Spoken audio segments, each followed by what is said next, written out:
Mormonism with the Murph, where Larry Singh explores church history and the church's truth claims.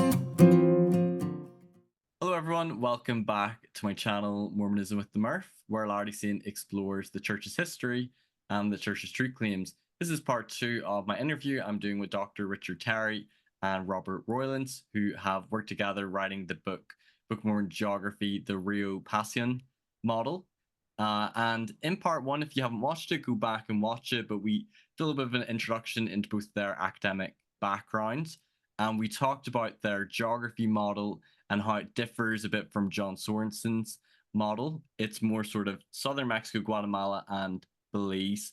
And we talked a bit about the different Olmec sites, and then we talked a little about your geography and different locations for things like the Riverside and or like Bountiful, and we focus quite a bit on Zarahemla as well, and how you think it's a strong candidate for the Zarahemla in the Book of Mormon. And in this part, we're just going to be continuing. They have a presentation prepared to go more into their geography model, and I'll also try to interject with wee questions throughout. But is there anything either of you would like to say before we go into your presentation? We appreciate this opportunity to work with you and present this material. Yeah. I hope that people will find interest in it, and if they are interested in the book, we published it. It's self-published on Amazon. So if you search for Richard Terry on Amazon.com, the book should come up, Mm-hmm. and it's available in different formats. And you kind of So talked about in the last episode that you feel that this book is very much taking into account the past 25 years worth of archaeology and the new findings that there's been as well about the Olmec and the Maya and how that's sort of shed further light on Book of Mormon geography. And I think it's always interesting to hear and learn about the different geography models proposed and that we're still finding out more and more as well. Well, it's interesting that much of this material we're presenting is material published by archaeologists over the last 20 years. In other words, this book could not have been written before the year 2000 because the archaeological evidence wasn't out there yet. Right. So Takeshi Namata, with his excavations, and others with the work that they're doing, has really put enough of this together for us that we can now come out and with this new model, which we think is a strong model. I hope we'll see how it's received by others. It's not been out long enough for our peers to actually have reviewed it yet. Right. And that'll be one of the next things we'd like to do is see if we can get some reviews of the book and our ideas, and see where it goes from there. Now, this model, of course, will be updated from time to time. We're certainly not saying that this is the last word. We know that the model is changing, the information is coming in, Mm-hmm. and there's a lot of good information out there coming in. There's a lot of good actors that are coming in to work with this. We've had university from Serbia that has they've entered in. We have other people from Poland, and so we have archaeologists from Europe and other areas that are coming in and providing some wonderful evidence for us. And as that evidence comes forward, the model will probably have to be updated from time to time. Right. So we look at this as something that's changing, and we hope that people will look at it and understand that yeah, this is a work in progress. Um, I would hope that nobody would base their testimony of the Book of Mormon strictly on our model. Of course, testimony of the Book of Mormon comes from uh, following Moroni's instructions to pray about it and ask, and the Holy Ghost will manifest a witness to you. And so anyway, we're proposing it in this way, that we're not saying that our model is the end all, the only way to look at it. And we also don't want to get into a debate over different models. Mhm. Each model has its own interest, and I think there are some good intersections. We're finding more and more out about trade and communication between Mesoamerica and North America. I've been working with Deanne Matheny and Ray Matheny. Ray Matheny passed away a couple of years ago, but I've been working with them at Montezuma Village, which is just south of Monticello, Utah. It's an ancient Fremont village, and we found evidence there of cacao. Cacao was imported to Utah all the way from Mesoamerica before 1000 AD. So there's good evidence of trade that's going on. When we look at, uh, prophets have said that Moroni dedicated temple sites in Utah, St. George and others. Yeah, it's entirely possible. Uh, all you have to do is get onto the trade routes, take the trails, and Moroni had many, many years after Cumorah to bring the plates to North America, and so I think there's a lot of connections there, and we'll find more out about that in the future. Hmm.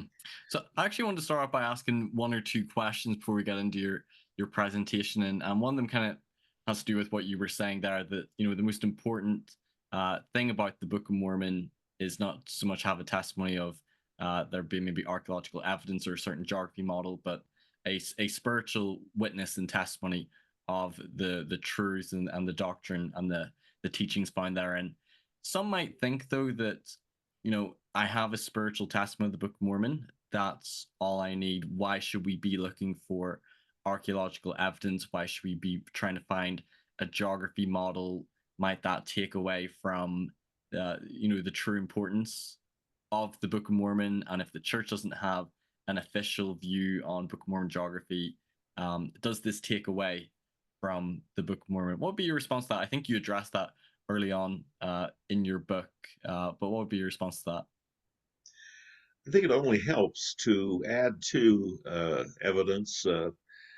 Yes, the spiritual testimony is what really counts and what's important, but for years and years, people have debated about whether there's historical evidence for Book of Mormon, or is there evidence for the things that Joseph Smith was teaching and preaching. And it's interesting that Book of Mormon has been around for almost 200 years now, and the evidence, uh, both in North and Central America, the evidence has only gotten stronger for the historicity of the Book of Mormon, the stories that are told there. Uh, if it were false, the things would fall apart. And yet, I think that there's more and more evidences, and the Book of Mormon itself contains a lot of geographic evidence and contains some hints, uh, to take a look at, and gives a little bit too much detail sometimes. And I think what it's trying to do is to invite us to actually look at the geography, and uh, it'll only become stronger over time. I hope that other people are involved, other people get involved in these things, and I also wish that it was easier to travel in those countries down there. Security is an issue. I'd like to go back and take pictures of a lot of these places, and I may do that.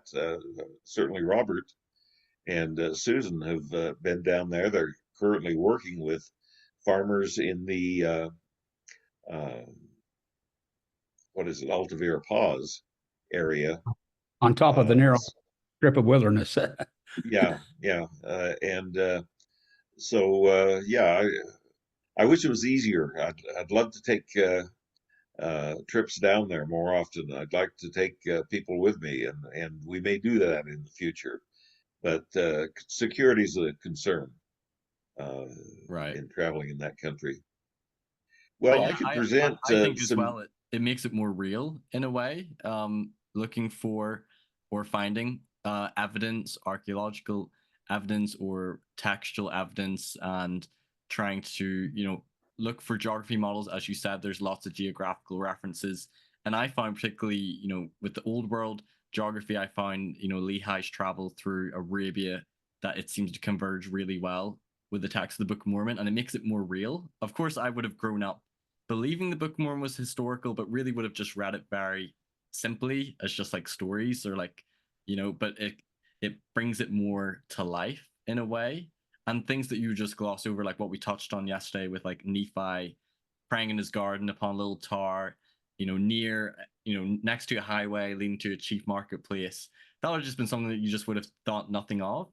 But then if you understand that maybe fits in sort of the context or the culture, that kind of makes it more interesting in a way. I think the text, it kind of enriches it. And It does it when you start finding these bits of evidence that go along with what's said in the Book of Mormon. Plus, uh, there are things that are said there, like Mormon's description of the land of Cumorah. We'll get into that more in tomorrow's lecture. But Mormon's description is very detailed, and but once you understand where the Nephites were living at that time, out in the Mirador Basin, and the conditions there, the water conditions, uh, it starts to make sense. Why would you go move clear to Cumorah to have a final battle? Well, it was the only place you could. You couldn't have had that battle in the Mirador Basin. You couldn't have had a large visiting army. It just couldn't have let. In fact, the battle between Lamanites and Nephites, the final battle, it lagged on for years and years, almost a decade of, maybe one city at a time, one city a year fell to the Lamanites. And when you understand the conditions living out in that basin, yeah, that's all you could do. There's no way. But if you moved to the land of Cumorah, it was possible. So we'll hold that out as the carrot to entice people to listen to tomorrow's lecture. yeah, very good. Well, Yeah, today I've tomorrow's got a lecture will focus presentation. mostly on the Hill Cumorah. Yeah, Awesome. let's finish up our discussion of land of Nephi and Zarahemla and narrow neck of land, and then Robert would like to introduce to you the website that we're working on. It's currently a work in progress, Okay. but anyway, land of Nephi, Zarahemla, we've talked about these things.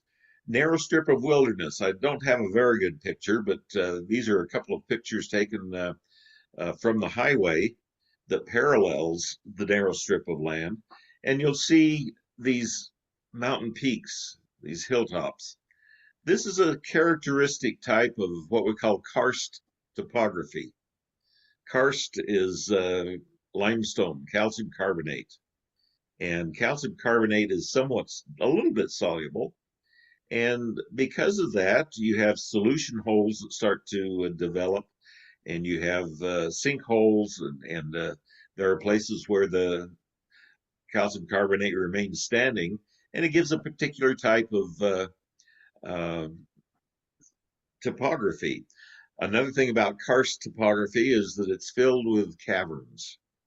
The limestone dissolves, leaving places for water to move. And as water starts moving, it dissolves more and more calcium carbonate or limestone, and eventually you end up with a sizable cavern. So here's an entrance. Water from the highlands is entering one of the Candelaria caves. This is one of the cave systems that acts as head of the River Sidon, or in this case, the River Pasion. Here, the water is entering the cave. This is still during wet season, so the cave is too flooded. But at certain times of the year, you can actually float through these some of these caves. Hmm. Um, narrow strip of wilderness is at the transition between the highlands and the lowlands of Guatemala. These are a couple of shaman from Lake Atitlan area, which is in the highlands of Guatemala. They were on their way to San Bartolo.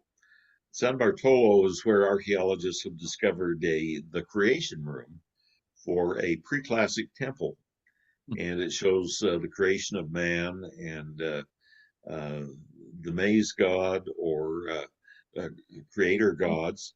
And so these folks uh, they perpetuate the ancient religion. It's mixed really with Maya religion and Catholicism.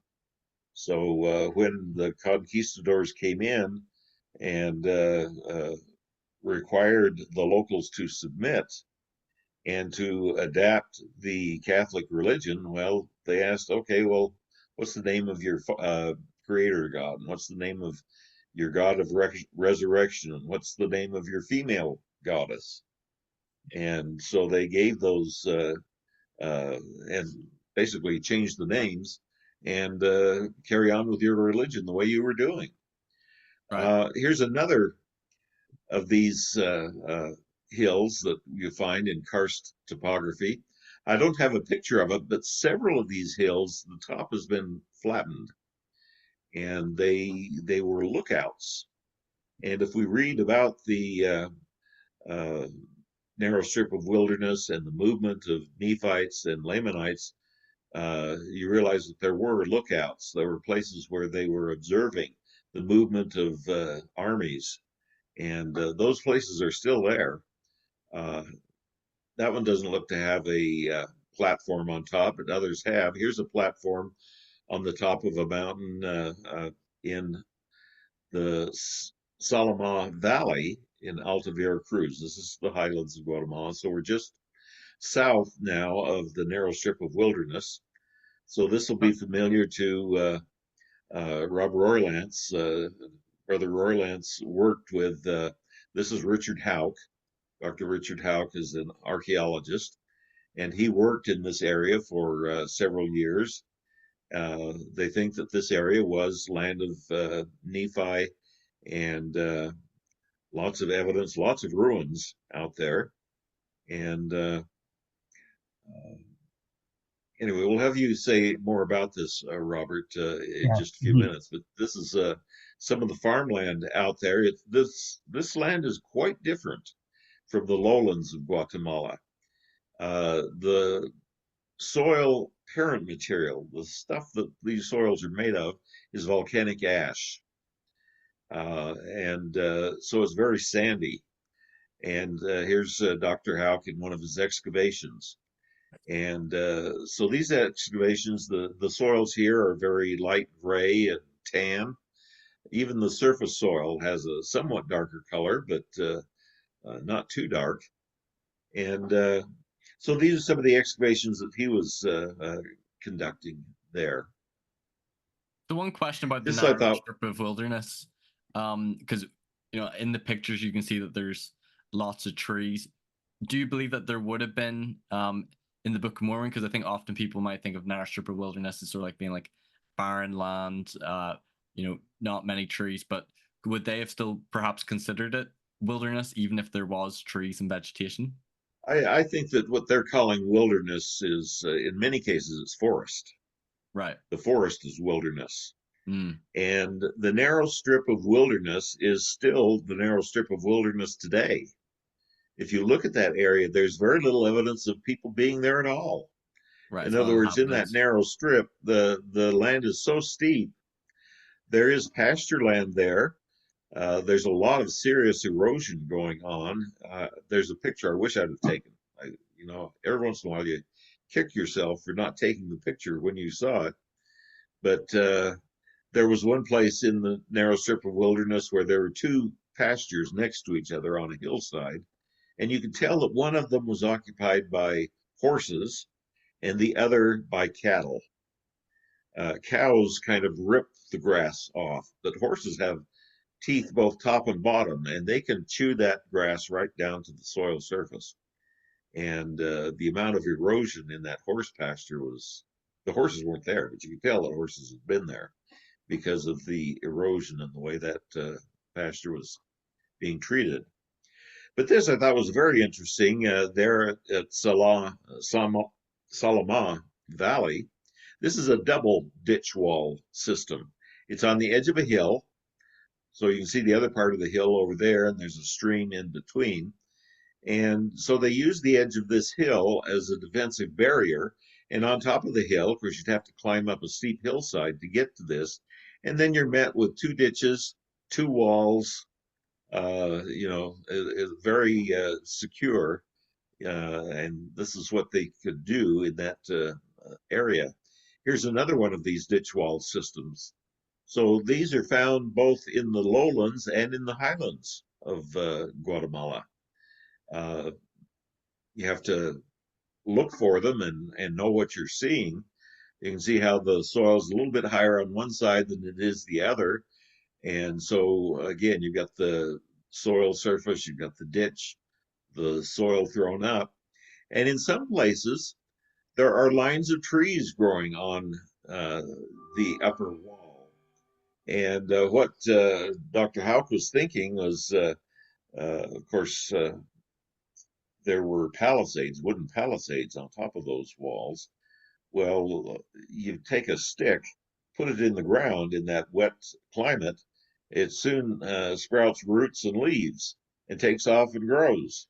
And so in some cases, you'll see where the trees are following these wall systems.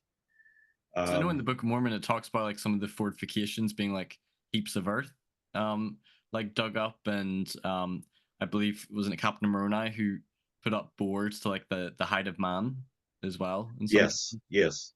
Those ditch wall systems are all through and that's what those were at Salama, and what they are also at Tikal. They're ditch wall systems.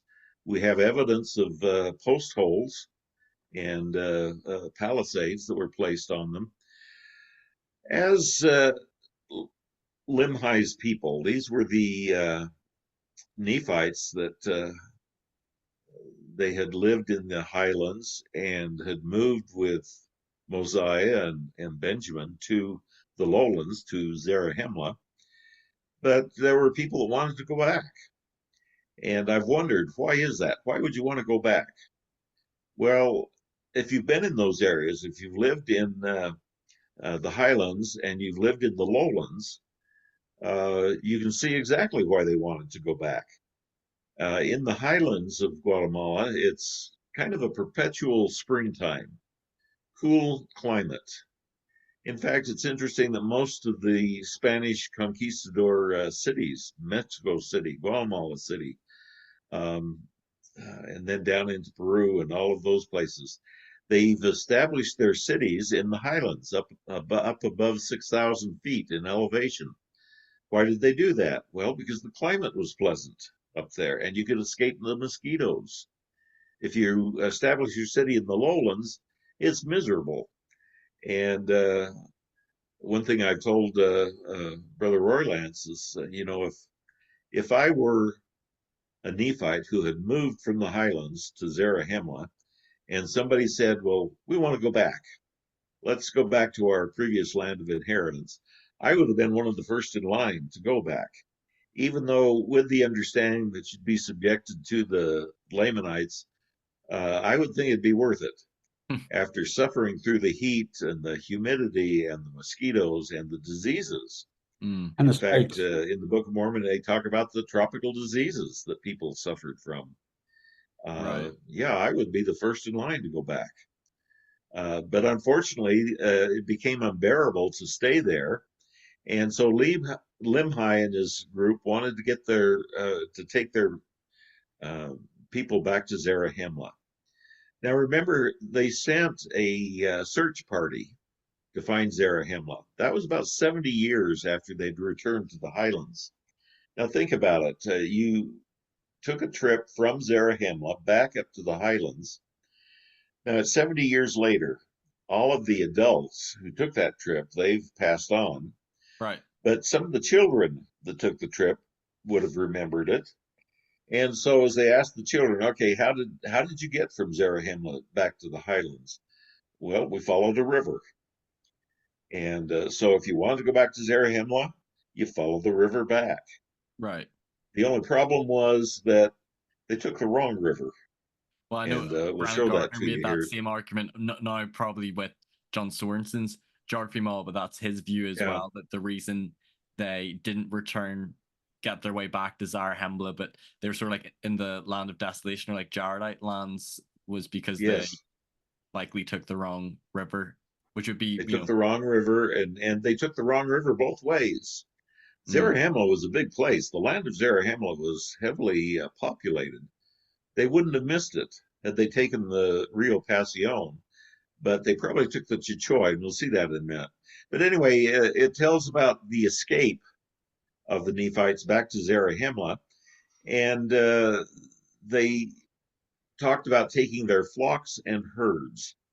You know, Book of Mormon talks about animals and plants that were brought from the Middle East, uh, but they don't talk about those specific plants and those specific animals later on. After about 100 years or so, they're talking about different animals. So they talk only about flocks and herds, and they never mention what they were. But we understand that the turkey was being domesticated at that time in that area, and there were herds of deer. Uh, and these deer are fairly tame compared to the deer that we have here in North America.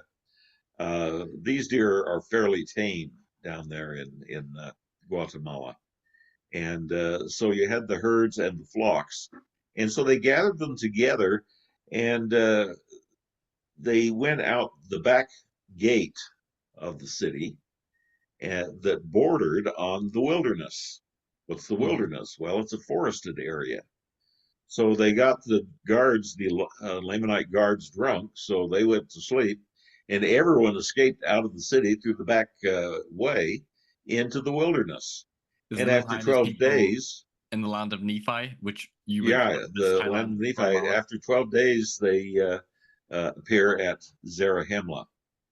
Right. Um, Could I ask a question just because you had a picture yeah, of some animals on the previous slide? I was going to ask you this at some point, but maybe it's fitting now because you're saying that likely, because it talks about flocks and herds, but doesn't specify what they were. So right. the flocks likely, based on, there in Mesoamerica, they would have domesticated, you said turkeys and deer.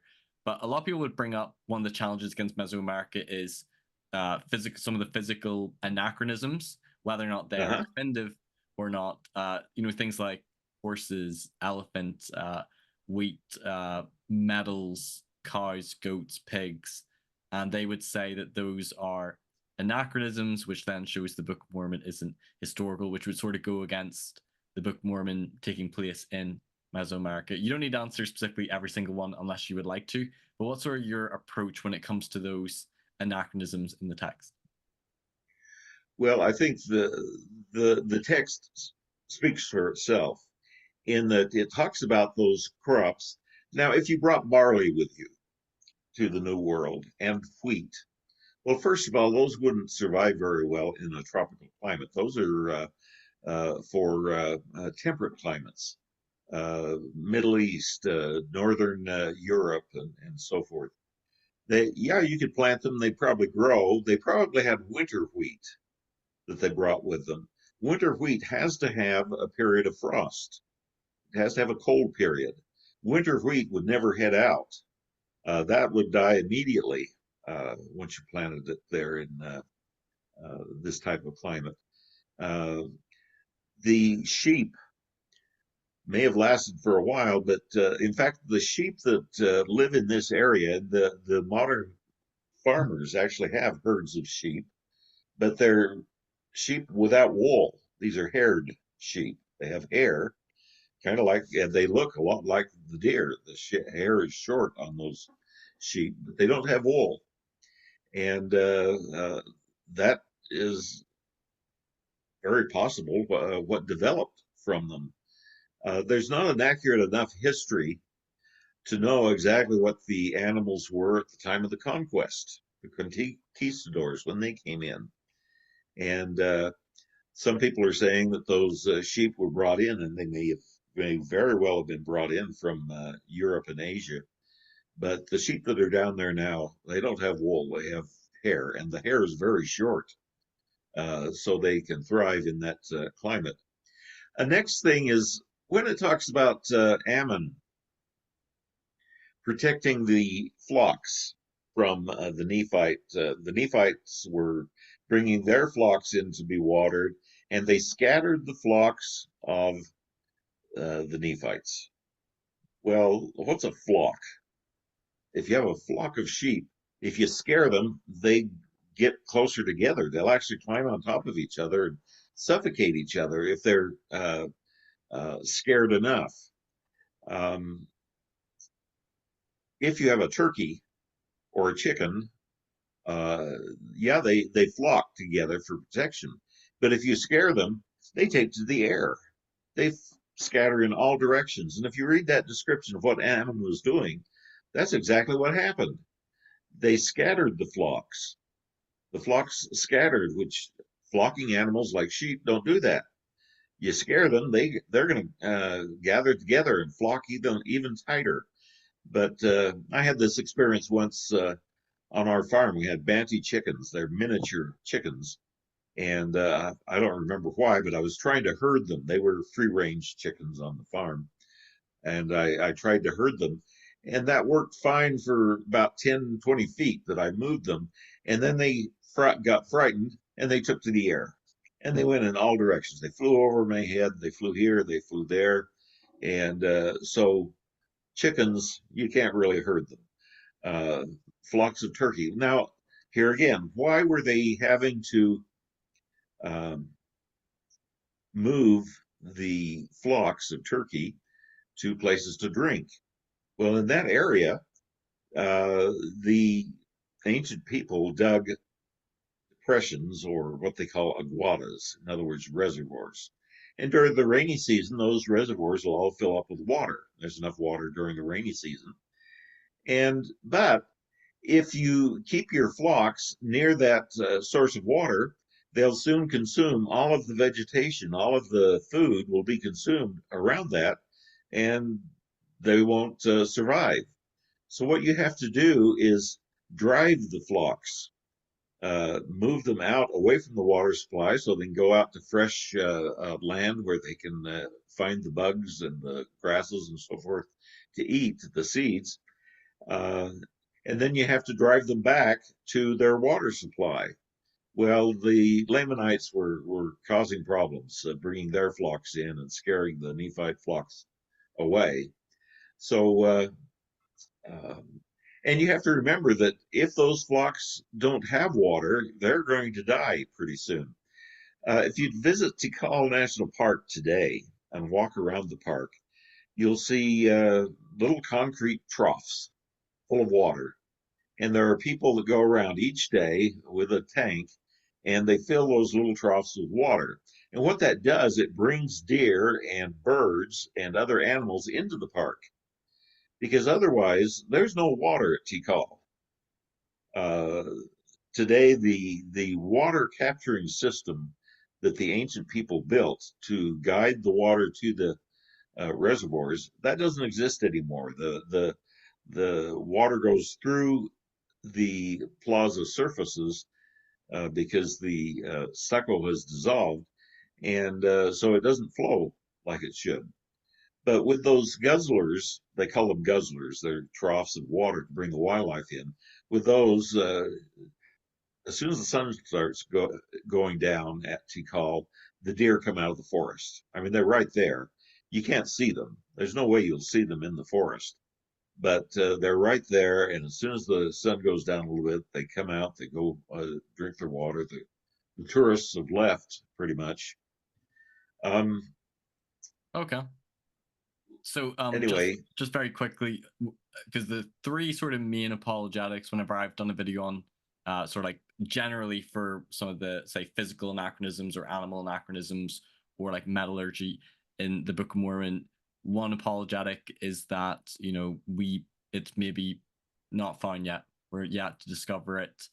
We've not excavated all that there is to find, so it may not be an anachronism, or that it's sort of a translator's anachronism, that it's Joseph Smith's translation. Like similar to how the King James Bible translators translated a candlestick, but they yeah, were anachronistic. They didn't exist. It would have been oil lamps, but it was yeah. a translation to make it more relevant, or like a loan shift from the Nephites. Is there one? Is it kind of like a mix of both, or is there one that you kind of lean with generally when it comes to some of those Well, anachronisms? if I were translating that, and let's see if I can get to a picture here. Oh, let's see, where is it? Maybe it's not in this presentation. But anyway, there's a stela at Washak Tomb, and it shows the king with a sword. Well, the sword is a wooden club, and it has on both edges of the sword, it has the little pieces of Obsidian. obsidian sticking in it. Well, I would call that a sword. And Is that the but Mac or whatever it's called, something like that? the what on the stela, you see the pictures of Yeah, it's like a Mac. I think it's called Mac or I don't know if I'm saying it right. yeah, I don't know what it is, but um, anyway, it's not even in this presentation. Uh, Here's another thing about the crops that were brought to the New World.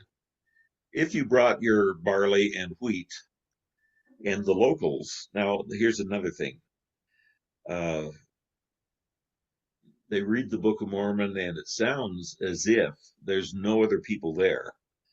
But it actually says, I don't remember the scripture, but it actually says that the Nephites visited people in other lands.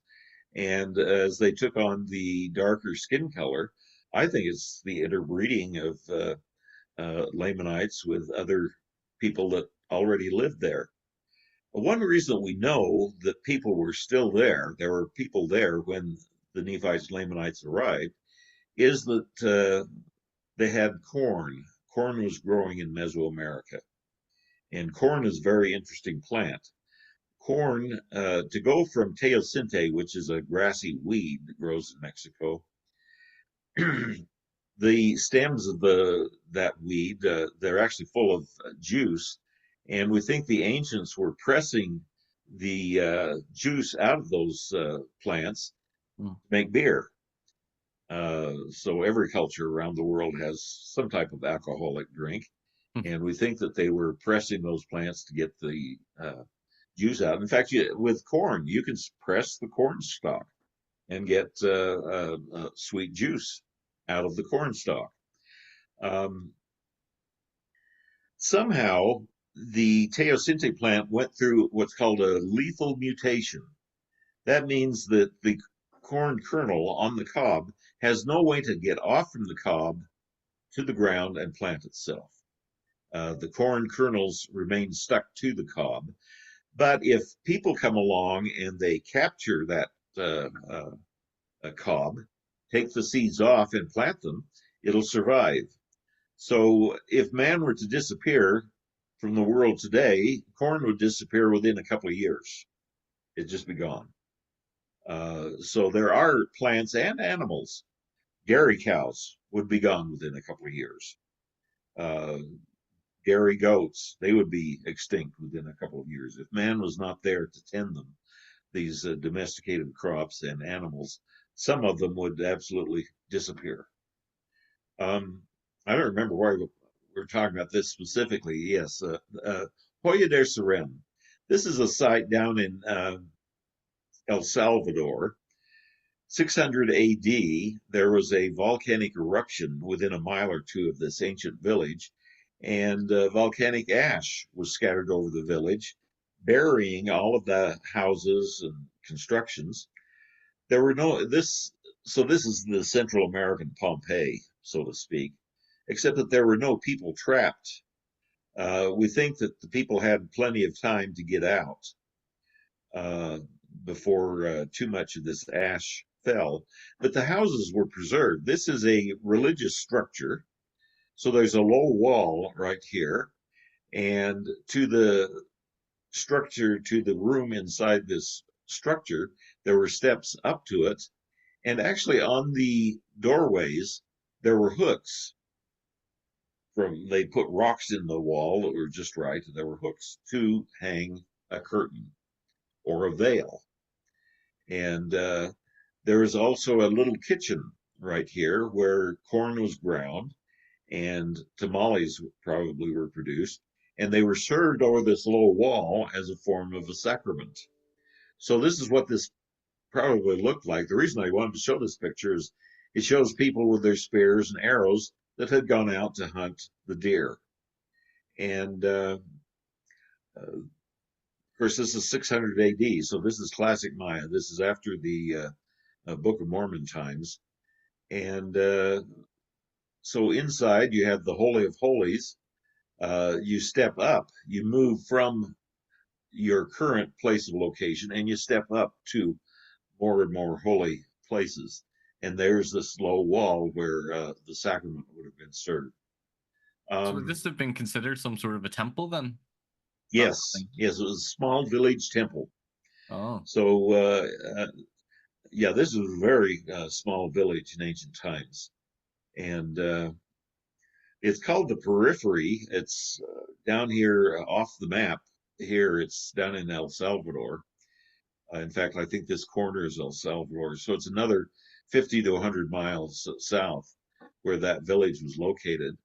But we found lots of things out about it. For instance, uh, they the volcanic ash actually preserved the thatching, the palm fronds that were used as thatched roofs, and that was preserved. And they found obsidian blades in that thatch. What that means is that the locals, they were storing their obsidian blades in the roof material to keep them away from the children. If the children got a hold of those, the obsidian blades are far more sharp than a knife edge could ever be. In fact, I think that's one reason uh, that the anachronism exists there, in that the translation was sword, and we think of metal swords. Well, why would you use a metal sword when you have obsidian? When as the sword gets dull, you pop the used obsidian out, put new blades in, and you're within a few hours of allowing the wax or material you use to attach the obsidian blade, you've got a fresh new sword to go out and use. And the And obsidian edge would have been extremely sharp as well, because when I think of when Ammon's chopping off the arms in the Book of Mormon, that weapon with the wooden club with the obsidian would have been very effective for that type of warfare. there are actually stories during the conquest, stories where the conquistadors were coming in to raid villages. Uh, People took those swords, those wooden sticks with the obsidian blades. They actually decapitated a horse Oh yeah, I've heard that with story. that. In other words, a blow of that was enough and sharp enough to decapitate a horse. Of course, that's hearsay. That's That's the myth. what the conquistadors wrote. And of course, the conquistadors, the winners of that battle, they tend to embellish. But anyway, that's the point. What I want to present here is how that group, the expedition, they're leaving Salamah, or land of Nephi, somewhere in the highlands. They're leaving that, they're following a river back to Zarahemla, which is Sebal over here.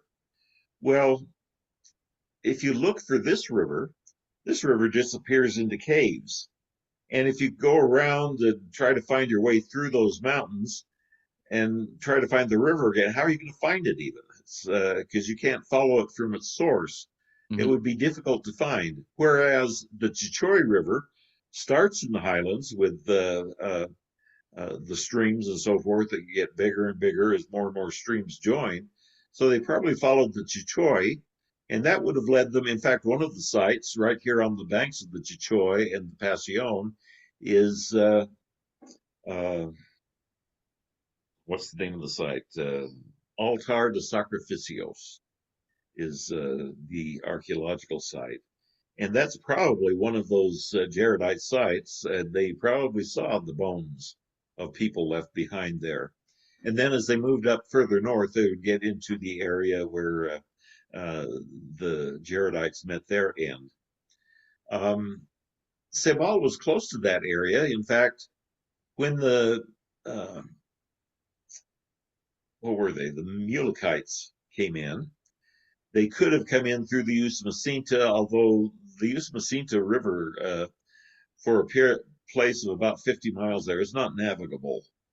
You can go downriver, but you can't come back up river. It's too steep, too swift. But they could have come in from the Bay of Chetumal and followed the Belize River and followed it right into Cibal. So we're not sure. I'm not sure which way they came in. Another thing that's interesting here is even today, there's a small village out on the Chichoy River called Tres Rios, or Three Rivers. And there are three rivers there. And like I say, that expedition, they followed the wrong river and they missed Cibal. Now what they wanted to do is to come back. So what they had to do is escape, and they just escaped out the back gate of the city. And next to the city was wilderness. Now, thinking about this, we did a study at where is it? It's up here near Tikal. It's called Motul, and we took samples of soil from maize fields and from forests and from other areas. And what we found was where the ancient village was located, there was the isotopic marker for maize. Maize is a super plant, and it tends to accumulate heavy carbon, whereas forest plants and other plants, they will exclude the heavy carbon. In other words, the CO2 comes into the stomates of the leaves, and the heavy carbon, the carbon-13, it doesn't quite move through the enzyme or through the membranes as easy as the smaller carbon-12 carbon dioxide. That carbon can move through the membranes more easily. So where you have corn, you have an increase in that level of carbon-13. Well, we found that. We could tell exactly where the ancient cornfields were located. But then as we moved, the archaeologists established a 3-mile long transect from one village into the city of Motul. And we sampled all along that transect. And one of the places we sampled was at an ancient or at a modern cornfield. So the people from San Jose, the local Itzá Maya from San Jose, had cleared part of the forest. We examined the soils, and we had evidence that in ancient times, corn was never grown there. Now, this is right up next to the city wall of Motul.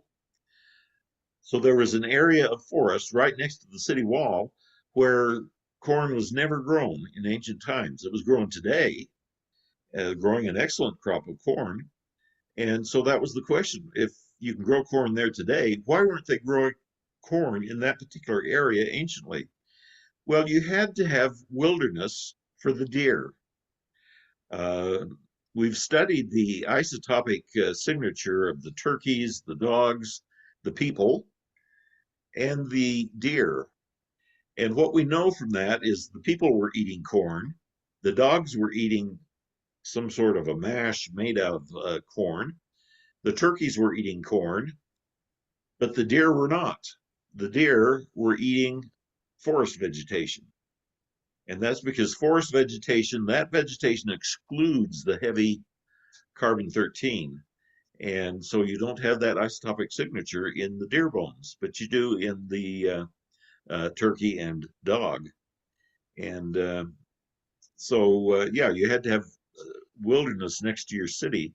And the other thing about this picture that I thought was interesting, if we look at this one, uh, you have someone standing here. They brought the deer in, and remember, as the missionaries who were sent out by Alma, as they went back to visit with the Lamanites living in that area, they came upon the king who was standing outside the city wall. And the missionaries, they startled the king and his people, his bodyguards, and so forth. Well, what was going on? Well, the king was probably bringing deer in from the wilderness, in other words, the neighboring forest. In other words, the ancient Maya had forest preserves, so they had places for the deer to live in. So we have some evidence of that that occurred. Okay. So yeah, the people of Limhi, they seek to escape from the land of Nephi to Zarahemla. And so there's one Gideon that comes forth and tells King Limhi that you've hearkened to my words in the past, and when we had been contending with the Lamanites. And the king asked him to go ahead and speak, give your case. And he said, behold, the back pass through the back wall of our city. On the back side of the city, the Lamanites, our guards, are drunken at night, and therefore let us send a proclamation out to all the people to gather their flocks and herds, that they may drive them into the wilderness by night. So all you had to do is go out the back gate, and you were immediately in the forest. And you could hide yourself in the forest. And the entire population and their herds and their flocks went out into the forest, and the Lamanites couldn't find them. 12 days later, they appear at Zarahemla. And you're So saying where they you have it departed out, headed, took their. the back of They the land of Nephi leads to like Mhm. this forest, this strip of wilderness for them The to. back of the city. I don't remember the name of the city that the Nephites were living in. Do you recall, Robert, the name of that city? Elam. Elam. Okay, that city. Alma, where Alma was in Elam. Right. Oh, was that And previous passage by Alma's people, or is that Limhi? I thought Limhi's people were in Oh, the. that's a different group. Yeah. Oh, each city would have had, and each king would have had a hunting preserve. In London today, you've got wonderful city parks in London. And the reason you have those was the king had forest preserves, so they go out and hunt for game. And that was the same. There was wilderness, or so there's a couple of places in the Book of Mormon where you read at the back of the city, and in other places where people left on the wilderness side of the city. Now In that other would words, be next to the. that'd be in Solomon. Uh-huh. There's And a wall there that they'd have to go through. That's pretty evident. It fits the scriptures very well. So that would be a different group than the Elam group. uh-huh. so the previous passage that you read, was that Alma and his people, or is that Limhi? I think I missed. Limhi. It's Limhi and his people. Be Limhi, yeah. Oh, okay, Yeah. right, okay. So I thought Limhi and his people were in the land of Nephi, and wasn't it Alma and his people that left, that fled? Yeah, they and left there were there and still. they circled around through the wilderness Yeah, and came into this beautiful place with pure water. yes, yeah. And they were enticed to stay there, and they called the place Helam, which was eventually taken over by the Lamanites, and they were Right. forced out. Because when the Lamanites were searching for Limhi and his people, they stumbled across Alma and his people. Right. And then the interesting thing there is that they went about 12 miles into from the land of Nephi to the land of Zarahemla, which would put them in safe territory. But God told them they had to keep going because they're still being followed. But that all fits very well. Right. Interesting. So they were in the wilderness, the forest, for 12 days, and came out at the land of Zarahemla. So Yeah. King Mosiah was glad to greet them, glad to have those people back.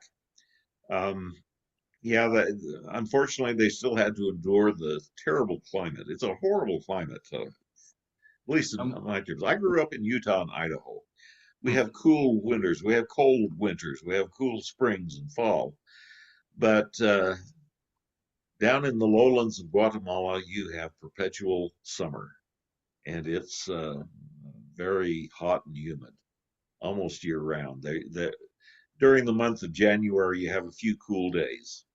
That's about what winter's like in those areas. And do you think that the distance from where you have the land of Nephi and Zarahemla on your geography model, that it would probably have taken around the 12 days in the wilderness to get Yeah, there? it's probably less than 100 miles, and if they made 10 miles a day, which would be a lot for families and their herds to make. Right. But what do you think, Robert? Was that enough time, 12 days, to get from Salamah down to Zarahemla?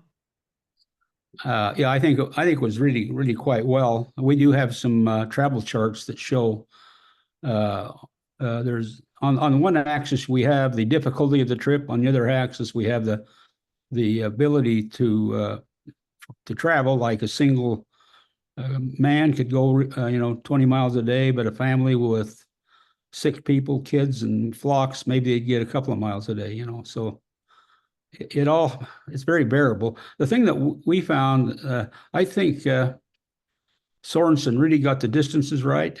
That's one thing. That's one major contribution he gave us, and our models fit very well with his distances, and we feel really good about that. Like, so if you feel it's approximately about 100 miles and it took them 12 days, that's what, around 8 or so miles a day. So I guess they would have been making good pace. Yeah, yeah, that's pretty good time. We could get into depth on all those travel routes and times and take a look at them all and see how that all fits with Sorensen's, and it fits very well. Okay, that's cool. Just to wrap things up, there's various evidences of the narrow neck of land. How did we decide on where the narrow neck of land could be? Hagoth and his shipbuilding, that scripture is very important because Hagoth, he built his ships on the borders of the land bountiful and the land desolation. So bountiful is north, desolation is south, or the other way around. Okay. See, if I were writing the Book of Mormon, I would have mixed those up. But the writers of the Book of Mormon, they never mixed it up. But yeah, desolation north, bountiful south, narrow neck in between. And so the narrow neck was right there. And that's where the ship was built. Well, and there were many Nephites that entered and they took their course northward. And so they came back. So several times, Hagoth and ships and other people took their ships and went northward. Now, northward also leads to Cuba, the Bahamas, Florida, and eventually North America. So, yeah, there were trade routes that were established.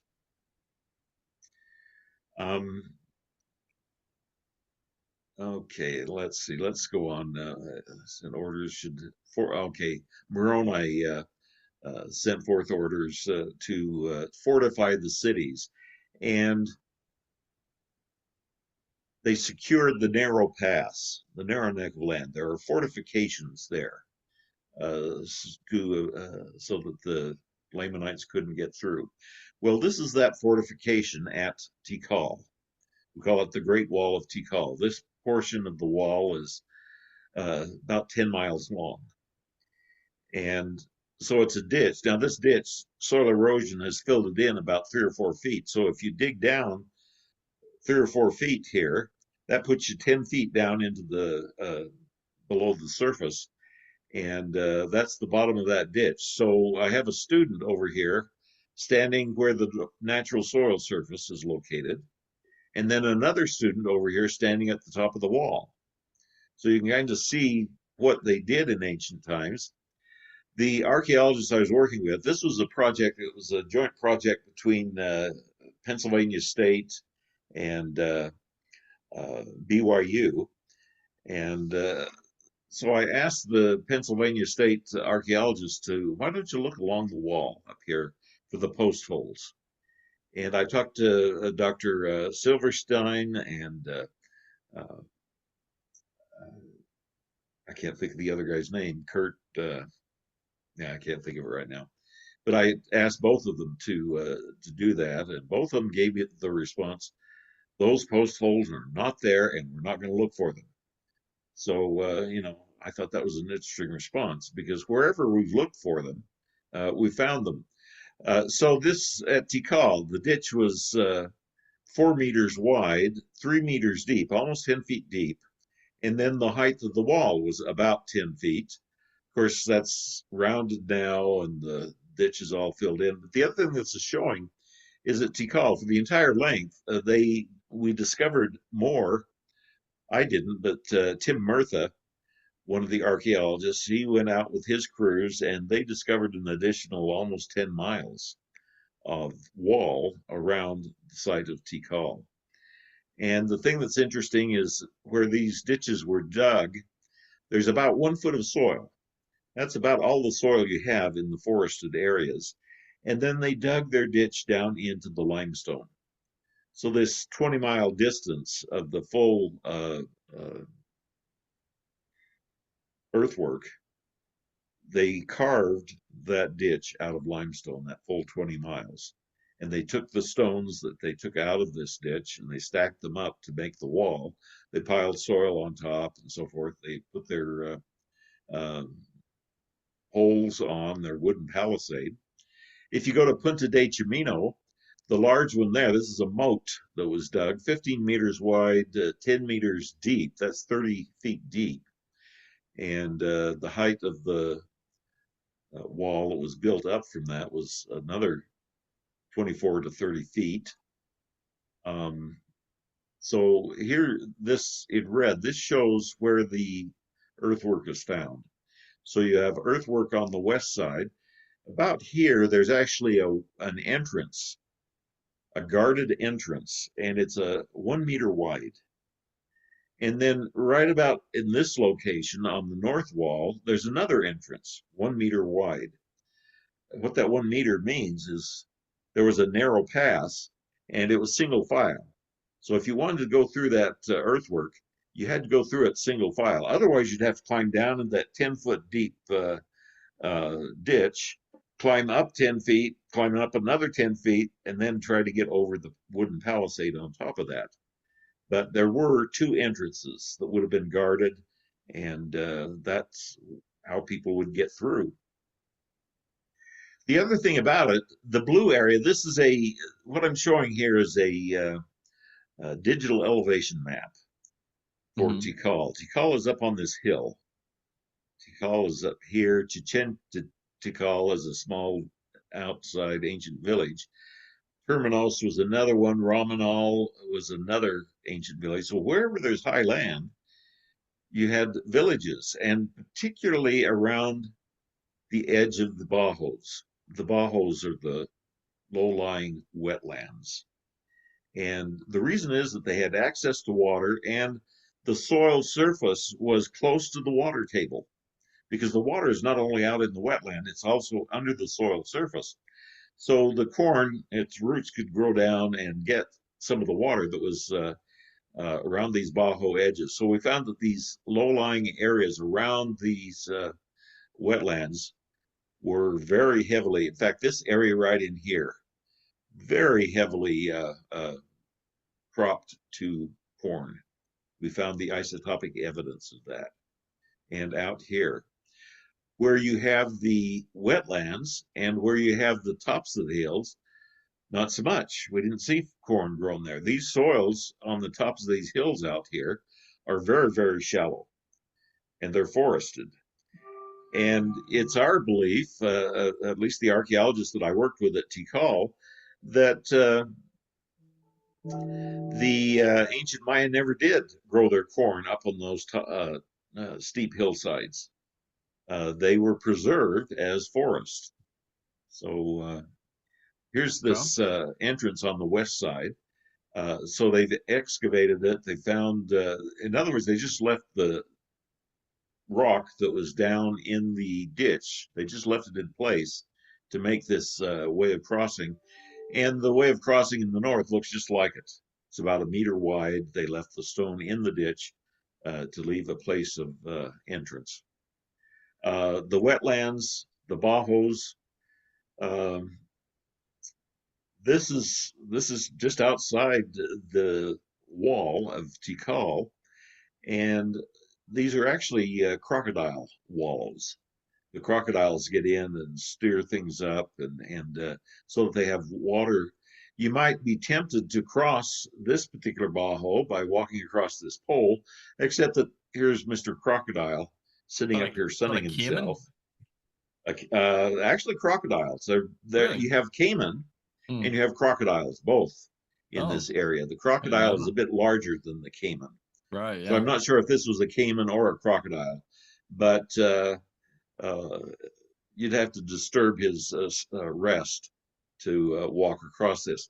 Now, if you wanted to walk through this wetland, I've done it a couple of times. Fortunately, I've had people with me, but in one case, that looks fairly dry. I could step across that, but it may not be. In other words, I've stepped in a couple of places, and fortunately, people were there to keep me from falling all the way in.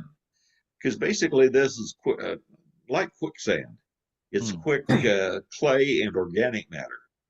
And if you could step on that, it would be so slippery that you'd probably fall down. And so that's what you find there. This is Punta de Chimino. It's a peninsula out into the lake Peteshpatun. So all around this peninsula is lake water.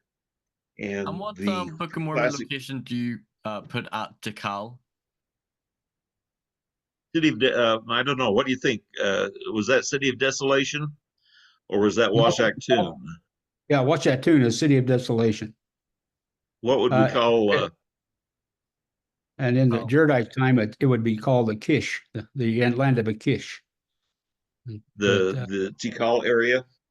Well, Yeah, north of the Narrow Neck, up around Washington. Okay. okay, but what would Tikal have been called? South of the Narrow Neck.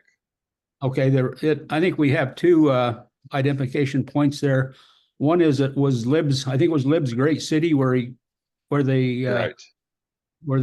set out to capture game. That was a game for them. That area around south of the Narrow Neck was preserved for them. But then during Nephite times, we've kind of felt like that was one of the city of the Lamanites. It was a wicked city, and it was right in the middle of everything, and it caused all kinds of trouble. Well, this is not far from Zarahemla. It's in the land of Zarahemla. But this was a small village.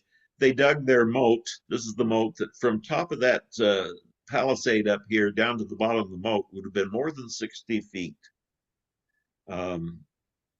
My students have actually tried to climb this, and you can't. The rocks slip out from under you.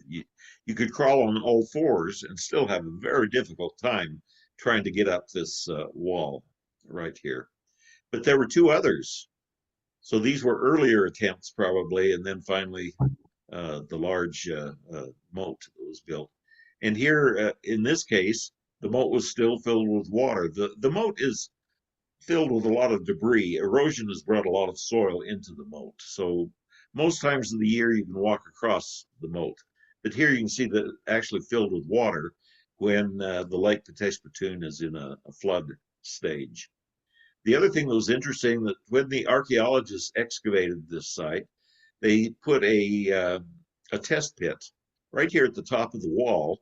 And in that test pit, they came across a post hole. So this is one example. There's actually only two examples of post holes, but I'm sure if they were to look, they would find post holes on all of these ditch wall systems. But this post hole was from a post that was placed there in pre-classic times, so very, very early on. And that gave the archaeologists license to put these wooden palisades on each of the walls out there, even though he didn't look for the evidence. He just said, well, it's there. He was in the Teshbatoon areas, right down here at the bottom of the map, where the Rio Pasion, it backs up water into the Teshbatoon, and the Lake Teshbatoon becomes huge as it fills with floodwaters each season. All right. So here we have neck of land. You have the earthworks. Earthworks are also over at El Zotes, and these works extended maybe partway over to Waka. You get over to Yashha, and there's reports of earthworks out at Yashha. So you really have an earthwork extending across much of that area. El Zotes is our Tiancum. We think that's Tiancum. Okay. Previous. Okay. Let's talk about this River San Pedro. Now, we think that Haygoth launched his ships here at Waka. The reason we think that is that the Teotihuacanos, about 300 years later, when the army of Teotihuacan came into the area, they came up the river Usumacinta and the river San Pedro and arrived at Waka on 6th of December, 378 AD. So there's a stela there that gives the exact date when the Teotihuacanos appeared. So ocean-going vessels could make it all the way up here. And if we look at the Rio Pasion or San Pedro, there are a lot of dams along the upper part of the river, up near Waka. There are a lot of small dams, and a lot of these, you can see this part of the dam that dates back to ancient times. It would have taken 1,000 years or more for the dam to get to be that size. This is a case where the dam is probably washed out, and this is a dam. What they do to make these dams is to take a log that's fairly saturated with water and then stick it down in the river bottom, and then there are these bivalves, these clams, freshwater clams, that start growing on the log, and they form the dam. After 10 years, you might have a little bit of a dam there. After hundreds of years, you can see that it's fairly good size. The other thing that's interesting is they've modified all along here. There are ancient channels that ancient people dug so that you could get around the dams. So their ocean-going vessels, probably canoes, could move around these dams, moving up so ocean-going vessels could move all the way up to Peru, Waka. Now the stream continues on past and up to El Zotes, but that stream you could take small canoes on it, but you wouldn't take the ocean-going vessels. That stream is too small. There's a wetland here at El Zotes, the beginnings of the Rio San Pedro. And if we look at this so let's put the wall in at Tikal. And basically Tikal, this area right here is the peninsular divide. Water on this side goes to the West Sea, water on that side goes to the East Sea. So you've got these river systems. Haygoth could have taken his ship out and then at the coast move up north. There were sites along here at Edzna, at Chunchuk Mill. There's a site called Punta Con Balam, which was a seaport. And then as you get up on the northern edge of Yucatan, there are several up here, seaports that were built in ancient times. And so these ships could go back and forth. The reason we know that Punta Con Balam existed is that, 10 minutes you can gather enough potsherds and other artifacts to indicate that there was a city there at one time, but it's gone now. Punta Con Balam has been washed away by the Gulf of Mexico. In ancient times, there was actually a canal This is probably another canal out there. But there was a canal and an ancient road that went down to Chunchuk Mill. Chunchuk Mill is an interesting site because this is the city built in the land northward where people excelled at making cement. And they used cement to build their houses because there wasn't enough timber there. What timber there was, they had to save for the rafters, the roof rafters over these structures. So you've got a cement floor. This is an ancient cement floor. You've got stucco on the walls. You've got mortar between the rocks. You have to remember that the Maya were very self-conscious. Things had to look good. In fact, look at this wall. They put there's a little, what would you call that? An indentation there. And that would have all been stuccoed. But that was an extra decoration that was added. And people at Chunchuk Mill were very wealthy. They were wealthy traders. This particular house is important because they found elite items. One reason the archaeologist, this was Bruce Dallin, one reason he was at Chunchuk Mill was it's an ugly sight. And he figured that no tourist in their right mind would ever want to go out there. But what he found was that the people living there were actually quite wealthy. This house had lots of obsidian, jade. They found jade and other elite items. This is Dr. Tim Beach, and my students and I have worked with him for years at Chunchuk Mill, and we've worked throughout northern Guatemala. Now, see, this is a home. This is a modern home. This is Jose Shea and his family. And in this part of Petén, which would be the southern part of Petén, there's lots of wood.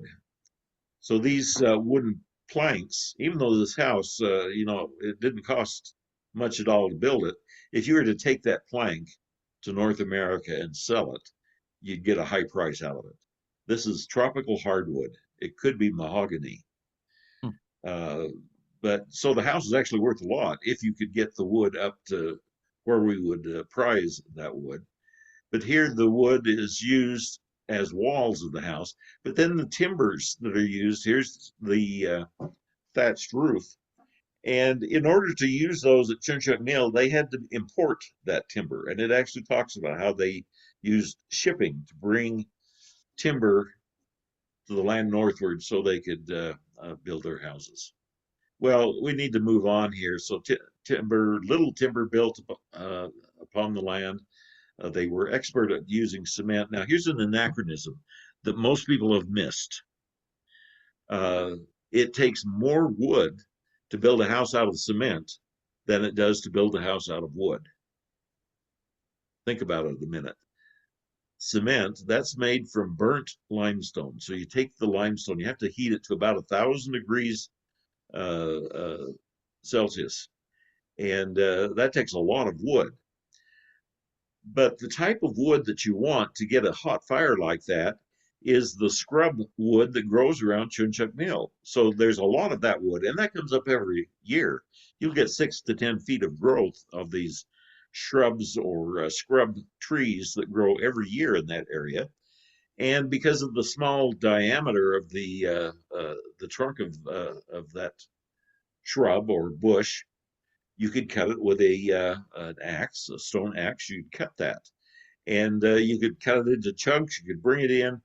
If you take the green wood and get the fire hot enough that the green wood starts to burn, that's a really, really hot fire, and that's what they needed to make the cement. So it actually took more wood to build our houses of cement than it did to build them out of wood, but they didn't have the wood up there. So they could build it out of cement, and then they had to import the long pieces of wood to make the rafters for their roofing systems. So, Richard, we're running out of time.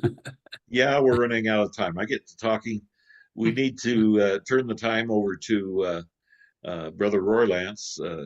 You have some more questions for me, and then we'll turn time over to Brother Roy Lance for his presentation.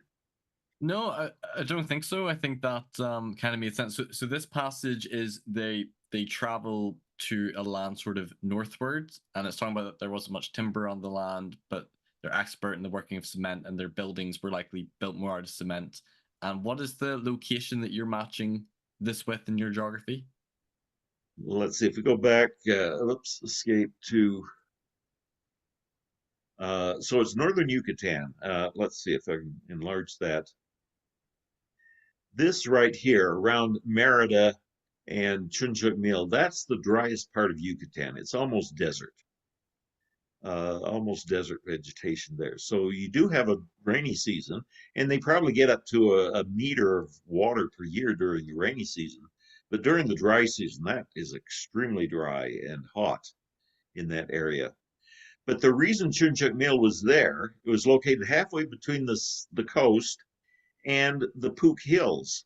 The Pook Hills, there was a heavy concentration of people both in Jaredite times and in Nephite times, a large concentration. This is forested land, but there are in between the mountains in these hills, there is deep soil. So wonderful soil to grow food. In our soil studies, we studied the soils around Punta de Chimino and determined that there's no way they could have grown a crop anywhere near that city. And yet the city was very wealthy. It's probably one of the wealthiest cities in the Maya area. What we think happened was they were growing the food here in the Pook Hills, bringing it to Chunchukmil in exchange for obsidian and other high-end goods, high-end products that would have been imported from down here in the southern part of the, or down here in the lowlands. So anyway, we think that's because of trade. Alrighty. Okay. Let's turn the time over to Robert. Okay, I'll see if I can share my screen. And see, just while you're doing that, I'm just gonna pop to the toilet for 1 minute. I'll be back in 1 moment. Okay. So I'll pause the recording and let you get that up. There we go. So this is your website? Yeah, this is our website. We show the picture of Tikal because it's a very prominent place. Everybody knows about it. And it actually figures into our model very well as a wicked city, full of kings that are part of the Richard will cover that probably tomorrow. And so, but I'd like to make one little statement here, if I can get this to work. I want to read this here. In Maya land during the first 400 years after Christ, there is basically only one location where there were records of Maya kings, and that place was Tikal. Therefore, one could surmise that the Lamanite kings mentioned in the Book of Mormon would have to be the kings of Tikal. So just having said that, then I'm going to figure out how to get out of that. I'm sorry. Maybe just hit the back button where my cursor is. I don't know. Just go to your next one over here. Just click on that right there. That'll take you to the next slide. Honey? Are you looking to go to the next slide? I'm not sure how to get there. Right. We'll figure it out. You see, can you see my cursor? No. If you press, see, mine is here. Where's yours? Mine's here. Do you see it? Yeah. If you go over, see to the left. Okay, move. Go where? So move the cursor to the left. Okay. See where the 1 is? Slide 1. And go down to slide 2. No. I don't know. No. Move it to the right. Okay. Down. Go down. Down here? There. I don't want to show these slides. Number 2. Go to the second slide. I got to get to the next. I need to get back to original. Okay, Just push the back button up there. Back button at the top. Yeah, this one up here.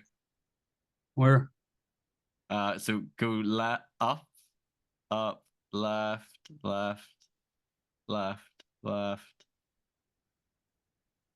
left. Oops. Keep going left. No. You've gone on. You have to go back to PowerPoint presentation. You've gone on a different tab. Well, just a minute. Honey, we need you. Technology. I couldn't get out of that one.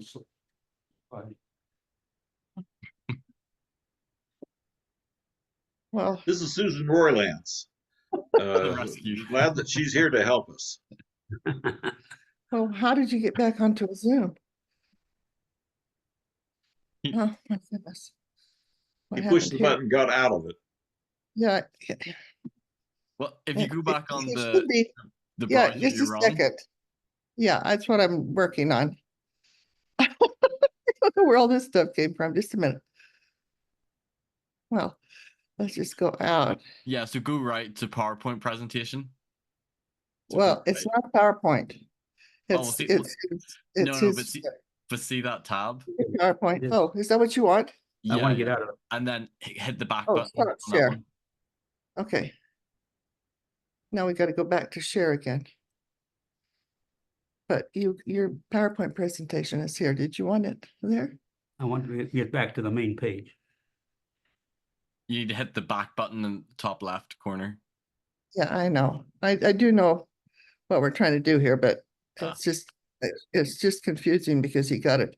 But we're not sharing now, so I got to go back to his Book of Mormon lands. There we are. Okay, now I'm back to that, but you can't see it, so I need to Sure. be able to share again. Oh, here, share from down here. There's like a panel. Participants, chat, react. There you go. Can you see it? Yeah. Okay, Okay. there you are. Okay. Okay, now just stick around because I'm going to need you in a minute. Okay. If you go to PowerPoint, don't. Anyway, go ahead. So one of the things I want to show you is a list of our locations. Mhm. This is a total list of all the locations in the Book of Mormon. And we have a pretty interesting way of, let's see, how are we going to get to that? What do you There. want to do?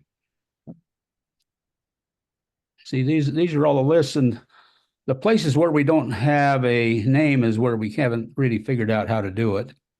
Okay. But the thing that's interesting about our model is that things are very predictable, and most of these items I give it a number 5, which means that we know there is an actual location, which is not the case in many other models. It has a date on it. It has the size that we think is right. It correlates with at least 3 other cities. And there's always something else that's kind of interesting about it that kind of, not always, but many times there's something interesting about it, which ties it to the Book of Mormon.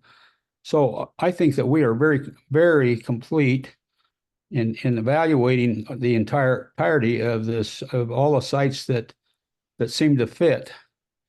And there's several sites that kind of like to point out that'll kind of give a real an example of how we work at it. For instance, when we found we were looking for a fortification for the Book of Mormon, Book of Mormon? or the narrow neck, the fortification for the narrow neck, and Richard has got into that. But before we found it, we had identified a target in that area, and we were looking for a place, and we thought maybe even that the area between Lake Pitanitsa and Lake Lasha would be the place, but we couldn't find the fortification. This fortification we're looking for was over 10 miles long, maybe as high as 20 miles long. It'd have to be the largest fortification in all of the Americas at that time. And that was so stated by some of the other archaeologists that once we finally found it, we actually found it. We didn't know we were going to find it, but it had to be in that place or our whole model would have collapsed. And here we found this massive fortification just where we thought it ought to be. And I don't think there's any other place in the Americas that easily comes close. Another Can example. you show that picture where it shows where it is? I didn't want to Oh, okay. take the time, but anyway, another place is we were trying to find the city of or the hill Cumorah. We knew we'd found we were quite confident on our land of Zarahemla and land of Nephi, and based on the other models, it had to be up in the northwest. And so we went up there and looked around, and by golly, we found it's the perfect hill Cumorah. We knew it had to be there, and there it was. Another example is that And you climbed up to the top. yeah. Another example is Jerusalem. We didn't know where Jerusalem was, but we knew that it had to be by a river. It had to have the border had to be the Forest of Mormon. It would have to be near Helam and also Amulon. And it would likely, because of that, it'd have to be by the narrow strip of wilderness. And so we put our finger right on the place where it ought to be. And lo and behold, there was a big landslide right there that backed up the water, that caused the water to go up in Jerusalem.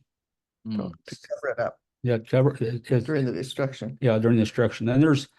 And there's another one down the stream a ways that would have covered up Mokum. We got a great shot of a landslide there as well that covered up that city. And Robert, do you have pictures of any of this, or Yeah. what happens when you click on one of these blue-colored labels over there? nothing. So now what we'll do. So I just wanted to let you know that that's how we have established these locations. It's a very, very thorough. For instance, Antonium, there are about 5 or 6 hints there that where that ought to be, and you go there, and there's Subenka. The Subenka would be Antonium, and that's a long story in and of itself. Okay, so the next thing I would like to do is go to the top 12.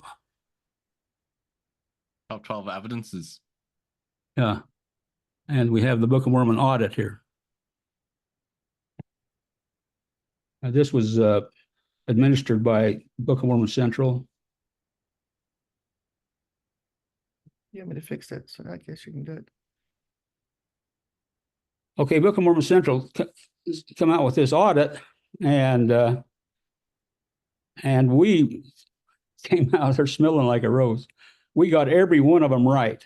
Explain that it's ups and Yeah, downs. Yeah. what does this mean exactly? What's this showing?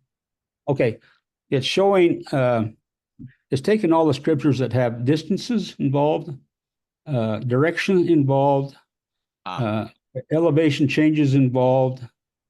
I think there's another criteria, but they come up with these 246, and we nailed every one of them, and they know that. They're very envious of our model. So you're so saying that- that there's like 246 sort of geographical references. You're saying that Yeah. you feel like you've got them pretty well covered, and the connections between them with your geography model. Yeah, they recognized that we got them. We got them all. 100%. Oh, Yeah. And some of them were difficult. There's the one that I was having a struggle with was between Ishmael and Madoni, because Madoni had to be lower. That's just an example. And the way I had it fixed at one time, it was wrong. But as we have proceeded through and so I went off and did something wild just to make it work. But anyway, in the meantime, we found the real Madoni and the real Ishmael, and they fit perfectly. And I can show you that maybe a little later. But that was the one that we struggled with, that I struggled with the most.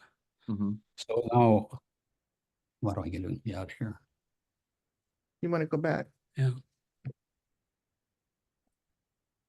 That's where we ran into trouble before. Yeah, well, you gotta go up here and go back to your 12 evidences. When you want the hourglass now? Oh, yeah. No, yeah. Okay. Okay. Another thing that has been really a large part of our processes was to recognize all the work that's done in the past.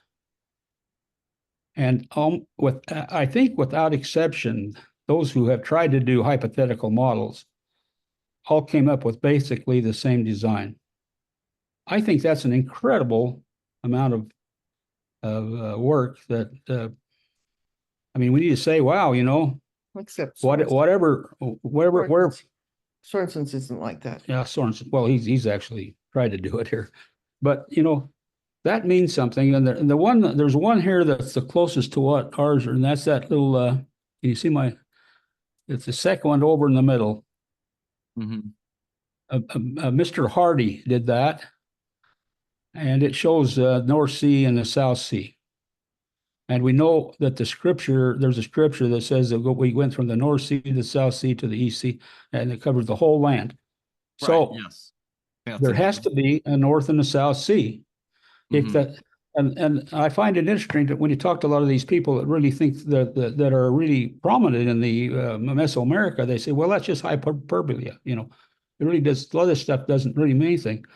We don't view anything that way. We think, from what we've run into, and for instance, there's a scripture that says that the water surrounded the land of Nephi and Zarahemla, and we qualify by rivers and oceans and lakes and things like that. There isn't another model that can even come close to clarifying that. Go to the next one. Yeah, okay. So this right here is, Richard talked a lot about the land of Nephi. You can go a little higher. Oh, maybe not. Okay. That's as high Yeah, as you go. that can go. It's right down here, and see how well it fits with. This is the kind of the finished product of all these others up here. This is the BYU finally went in and really did it right, and see how our how we compare with all this. It's just amazing how we compare with these different sites. And this is the land of Nephi here is one of them. And I spent some time down there with Dr. Houck, with the full purpose of trying to say, okay, it has to be south of Zarahemla on the other side of the narrow narrow strip of wilderness. And sure enough, there it is. And I want to show you. Do you need to go back? Yeah. Okay.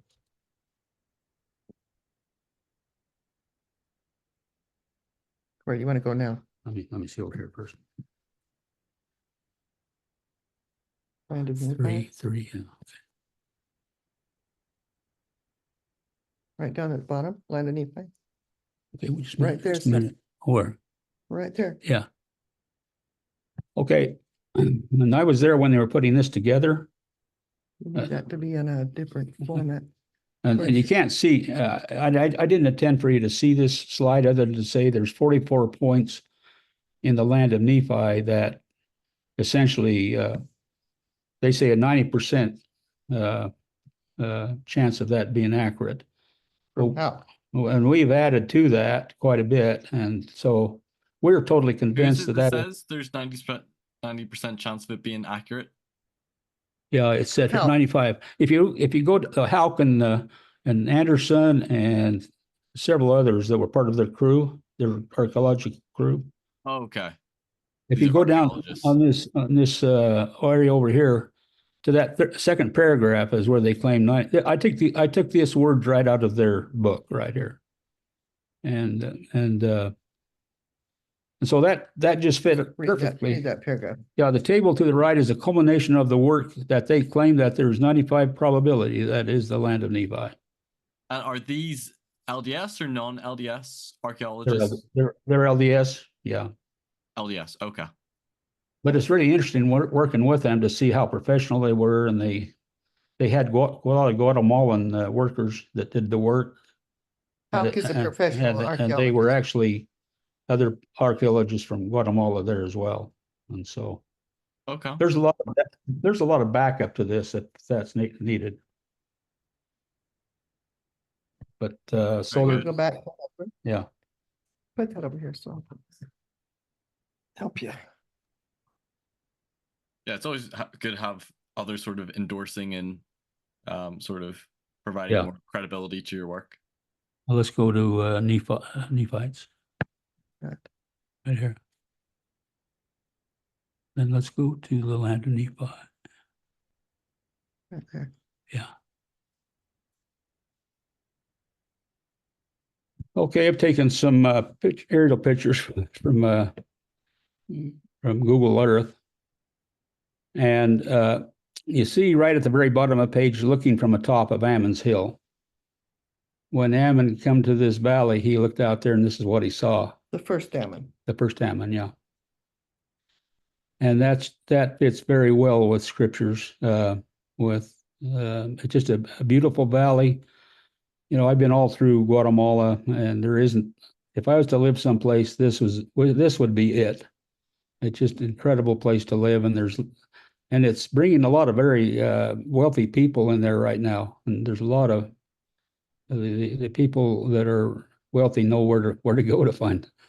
And like Richard said, they love to come back to this place. And I can understand why. Okay, next. I'm going to go. You want to go back? No, back. Yeah. Okay. Find Bountiful? Unique. Go to unique. You? Unique. Oh, you're right here. Okay. Then we Land go of to Bountiful, Land it's the first of one. Bountiful, yeah. Okay, the Land of Bountiful is essentially the same as the lands of Mulek. And I want to focus more on the Mulekites than the Land of Bountiful here, but by doing that, by looking at the Land of Bountiful, you can really see, Good to go. bring that up, yeah.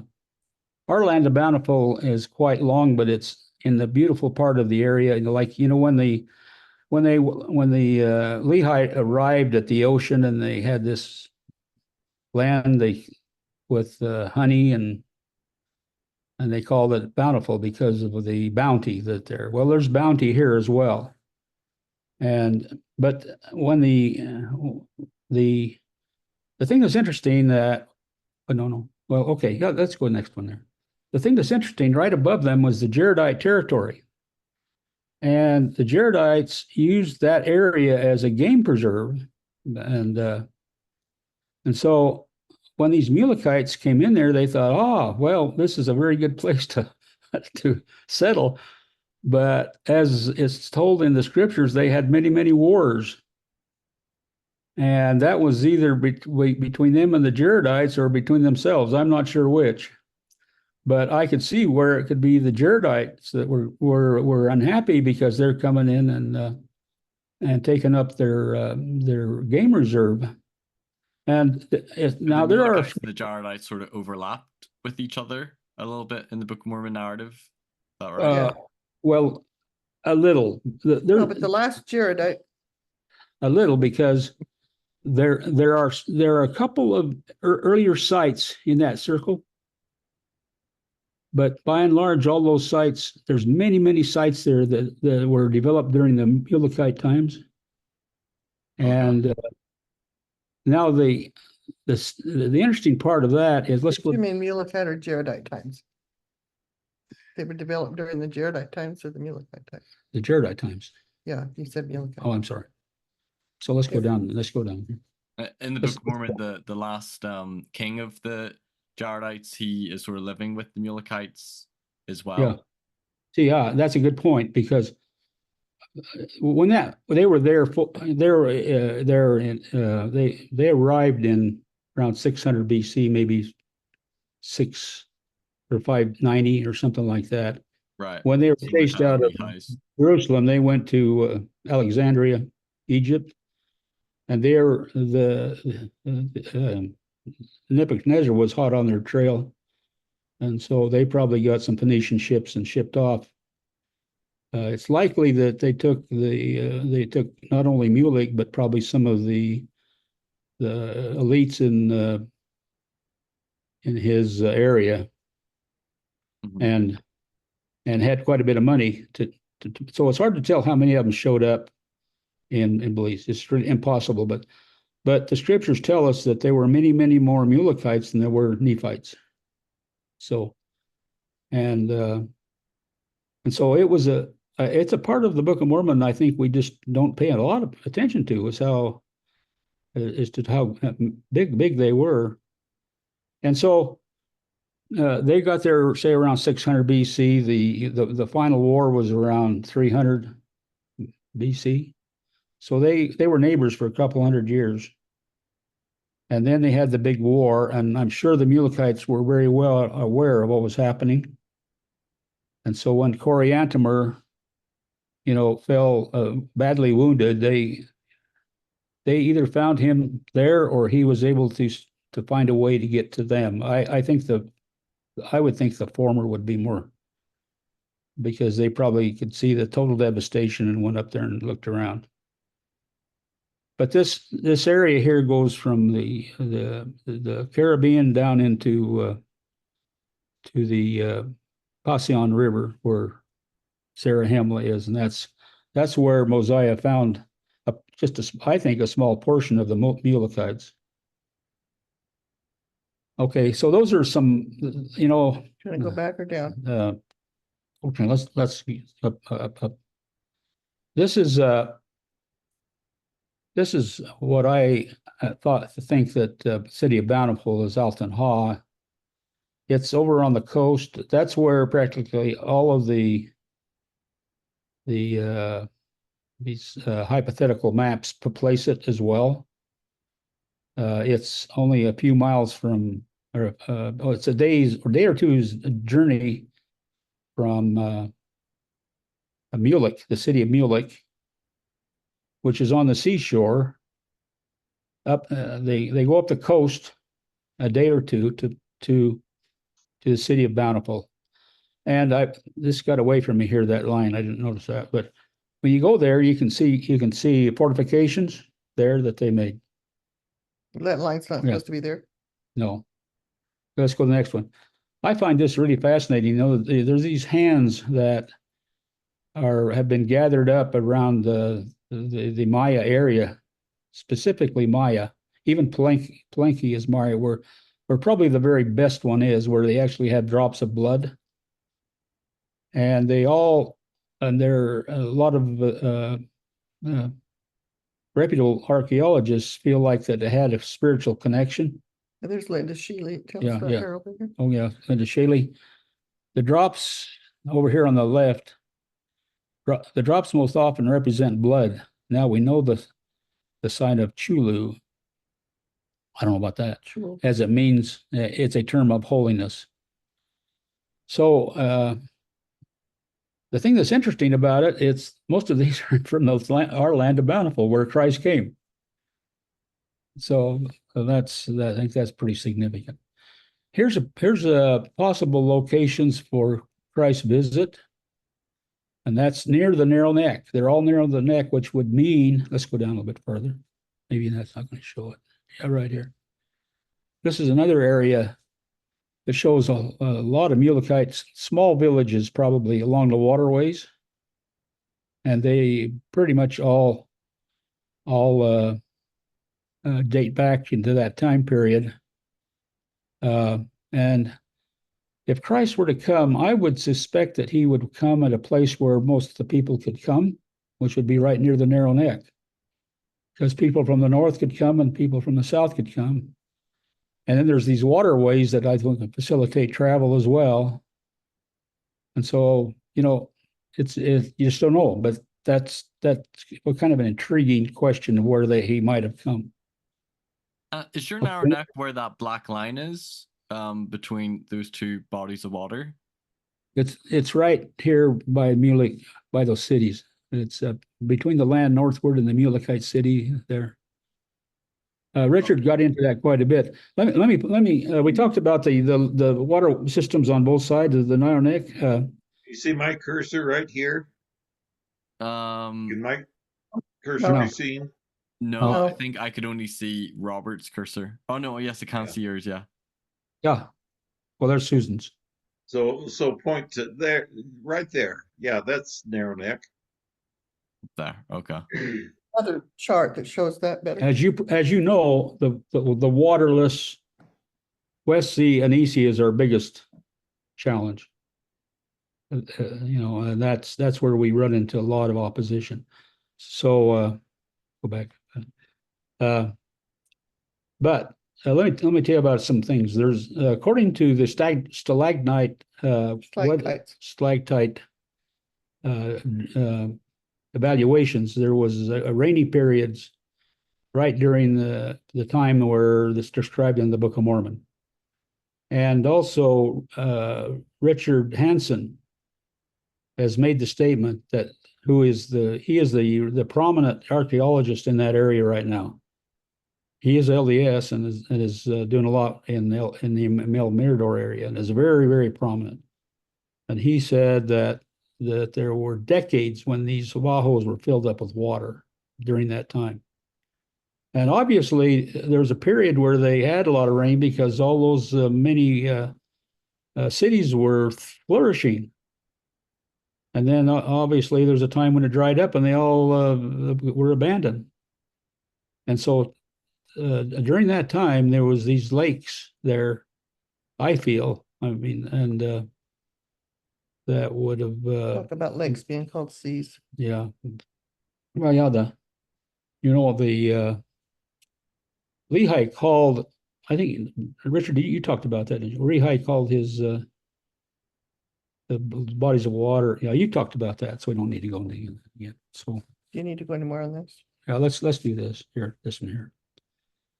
Okay, right. I stumbled onto an ancient map that I keep asking the question: was there any sites underneath the city of Belize that we don't know about? Because that's where I think the city of Mulek is.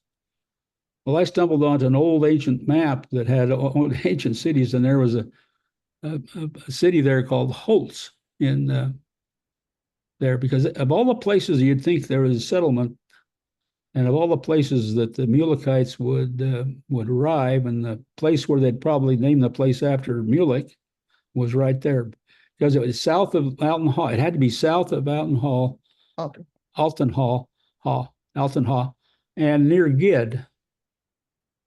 And so this matches that perfectly. And then that plus the fact that the Belize River, that's where it empties, and it takes us almost clear into that Belize River, almost takes us clear into to Zarahemla or Sabal.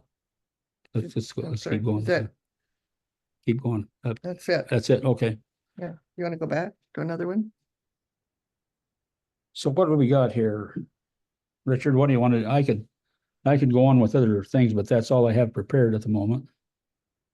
You want to go back to show the picture where it shows where the hill Cumorah is and where have you talked about how the hill is only where He's going to talk about that next time, I think. Oh, okay.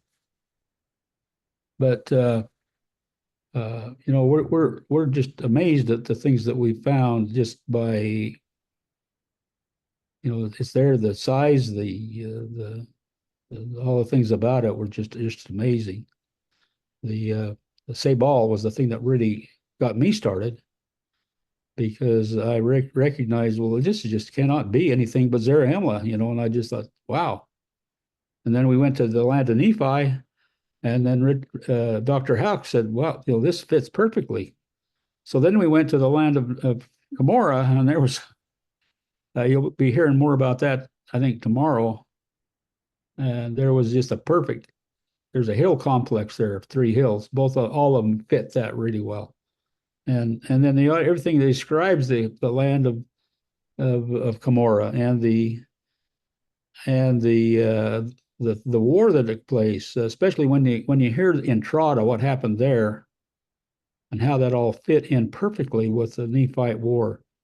There's actually I'm getting ahead of myself, but there's actually in the land of Cumorah there's a place called Blue Creek right in the kind of in the middle of the Land Camorra, and there was a bunch of of precious stones and things put in a shaft by the people there because they knew that they were going to be overrun by an enemy, and this was about 500 BC. So they put all their precious things there that they accumulated over the previous 100 years or 200 years. And one was a jade rock, and which is similar to other rocks. We can get into that if we want to later on. That tells about the demise of a nation right there. And wow, that just hits that. How many times is there a demise of a nation? And at that place, at that time, there just can't be no other explanation. It's about the final Nephite War. There's other things that. You want to stop share now? Yeah. Yeah, I'll definitely link in the description this website, because this be a great resource for people to learn more about your model and the different sections, like the evidences and about the Jaredites, the Nephites. And I think that'll be really helpful for people to look through it as well. I think that's a great resource, and one that you can keep adding to or updating as well. Yeah, we update every day. Well, very good. There's a lot of stuff there that isn't organized right yet, and so we've got a lot of work to do. But it's just been the last couple of weeks we got it finished. So very good. Is there anything that you want to say in closing as we wrap up, I think, part 2? Well, I think that when Richard and I met about 5 years ago, I don't know, what would you say, 5 years ago? Yeah. Now there, I didn't have any idea what this would lead to, and Richard has so much knowledge. I mean, he just knows everything about that area, and you need somebody like that to really understand the culture, every little thing here and little thing there, and it all adds up, to an amazing story. And I think the fact that we did so well in that audit, and the fact that it's similar to all of the hypothetical maps, so it's almost identical, with the exception of the seas and the narrow neck. That means a lot, I think that means an awful lot. And so I could get into a lot of other things in this session, but I think I'll drop that. Okay. Maybe I could ask maybe one last question is, what has been, I know it's still early days, the book being published in this website, but has there been many responses from Latter-day scholars, particularly those who either maybe might lean more with Sorensen's model? Has there been any pushback yet, or any people who have been like really interested in your model? Yeah. We have been meeting every Wednesday, or not almost every Wednesday, every other Wednesday, or when Kirk Magopy is available. Once a month. Right. Once a month. And he's with Scripture Central, I believe. Yeah, and I think people, Dr. Sorensen was a great man, and he has a lot of loyal followers, and I'm to some degree I'm fit in that category myself, and so when they look at some of the stuff they're presenting, they're saying, "Wow, they're not." And we feel like a new kid on the block, and here all these people are coming in that really know what they're doing. And one of the people in Sorensen's camp, he's passed away recently, but I was telling him about the model, and he was almost in tears that we would present something that was different than Sorensen. And what we've done is to take that hourglass figure and set it upright, and take the true north-south area and follow where the religious, the temples and so forth, they follow north and south, the patterns of how they've built their temples. just several things that fits very well with this north-south orientation. And some of them have said that we're still out there whistling Dixie. In other words, we have non-believers, and that's why this model needs to be out there and commented on and reviewed, and we'll see where it goes from there. But no, it's not unanimous. The belief that this model has taken over the Sorensen model, that's still out, and there's a lot of people that just don't want to see that change. It's a paradigm. It's changing a paradigm, and people don't like their paradigm to be switched. No. But that's what happens to paradigms. They switch. Kirk has been very nice to us, really nice, and but he still is having a really hard time giving up what he's spent his whole life at. And but he's been just super nice and very helpful. He'll accommodate us every way he can, and to me that's been very good. Okay, one last question, because I have some maybe unbelieving or skeptical people who also listen in to the show, and one criticism that might be offered with your geography model or proposed evidence is finding, let's just say, parallels between maybe certain geographical locations and the Book of Mormon. And someone might say that you're just finding parallels, but this is not really evidence. This isn't strong archaeological evidence, strong convergences. This is kind of like parallelomania is your methodological approach. What would be your quick response to somebody who would say that? Well, we took that long list of sites, and we graded every one of those sites individually, and every one of them had promises almost. Some of them were weak, but by and large, they're very strong, and in the fact that they match the period, they exist, their size matches, a lot of the correlations with other sites are very healthy. And I mean, it just, I don't know what more you can do to establish legitimacy by taking each one of those and taking a look at it and see how it fits with other sites. Mm. And I think as far as convergences, we need to keep in mind that people moved around. There were trade routes. We found, talk about a paradigm shifting. I was working with Bruce Dallin at Chunchuk Mill, and I was suffering. This is the first day out, coming from Utah, arriving in northern Yucatan, and I was immediately affected by the heat. And my student could tell I was becoming a little incoherent. So he took me back to the hacienda where the archaeologists lived so I could cool off.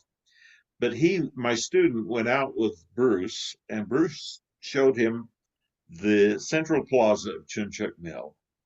And he says, I know that plaza is a marketplace, but I have no way to prove it because they've done all sorts of sampling. They couldn't find any artifacts. I mean, the place has been swept clean, which is one of the characteristics of a marketplace. And my student suggested we look at soil phosphorus, which we did. And it was interesting that that was a tremendous paradigm shift for the archaeologists. That's because archaeology for years has been affected by Marxism. And the Maya were the perfect Marxist culture. In other words, they had nothing to sell, they had nothing to buy, they took care of themselves, they produced everything they needed. And whenever they needed something like obsidian that had to be brought in from elsewhere, their benevolent leader would provide it for them. So that was the Marxist view that everyone was leaning to. Well, if you could show that a marketplace existed, That flew in the face of Marxism. What that would show is you have merchants. And if you have merchants, you have trade, you have things going on, you have people making money. The other thing you have is a middle class. And that's something that Marxism doesn't like. Marxism, you have the elites and you have the proletariat, the slaves that do all the work. And this just flew in the face of all of that, showing that they actually had a market system, and the marketing people were middle class, retailers, middle class people that did the marketing. And there was so much communication. In the Book of Mormon, it talks about trading and moving back and forth and so forth. And that is what was really there. Once we published our paper, Bruce and I, back in 2007, I believe it was, we published our paper, and it got 6 reviews. They didn't want to see it published. I mean, there was so much resistance among the archaeologists to this. I had one archaeology student that I was working with, Tim Murtha. He said to me once, "Oh, Dr. Terry, say it isn't so. Say it isn't so. There couldn't have been marketplaces there." And yeah, that's what our data said. And so the paradigm shifted. And as soon as our paper was out, within a year of that, there were books published, there were numerous articles published about the marketplace in the Maya culture. And so it didn't take much to throw that one over. They wanted it overthrown, but nobody dared do it. The only people that could really go up against that paradigm was Bruce Dallin and myself. Bruce was retiring from archaeology, and he was kind of out there. He was a hippie that hadn't quite recovered from the 1960s. But Dallin was out there, and I'm a soil scientist. So if I get chased out of archaeology, that's not a problem for me, because I had other things to do. If he was chased out of archaeology, that was fine, because he was retiring. So we published this. No one else would dare. And anyway, what it shows then is this communication of goods and products being moved. And with our work that we did at the Montezuma Village here in Utah, it shows that the trade routes that were in Mesoamerica reached up into Utah and all through southern U.S., Texas, and areas like that. The trade routes were there. One of the things that I've kind of enjoyed in talking with Heartlanders is that, yeah, we believe in some of the Heartland model. We think Haygoth was part of that.